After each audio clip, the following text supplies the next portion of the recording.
Voici le Soleil observé en lumière visible par le satellite SOHO. Avec une taille plus de 100 fois supérieure à celle de la Terre et une température voisine de 6000 degrés en surface, le Soleil est une énorme sphère de gaz chaud.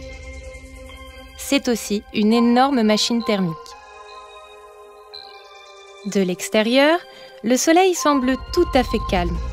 Loin d'être lisse, sa surface est agitée de perpétuels mouvements. Que se passe-t-il à l'intérieur ?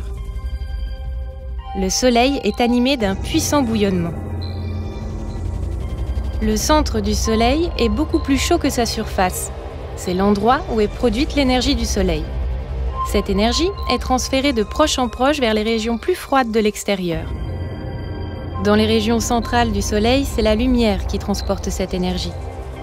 Elle est diffusée aléatoirement dans toutes les directions. Au fil de cette marche au hasard, la lumière cède une partie de son énergie à la matière. Quand la température diminue suffisamment vite à l'intérieur de l'étoile, l'énergie est aussi transportée par de grands mouvements d'ensemble de la matière. Ces mouvements de convection se produisent dans les zones externes du Soleil. C'est le même phénomène qui se produit dans une casserole d'eau chauffée par-dessous. La lumière est bien sûr toujours là, mais ce n'est pas elle qui fait l'essentiel du travail.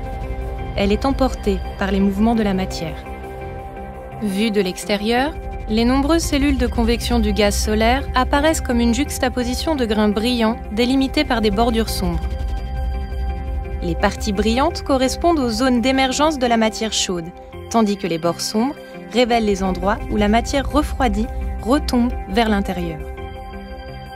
Ces grains ont une taille moyenne d'environ 1000 km.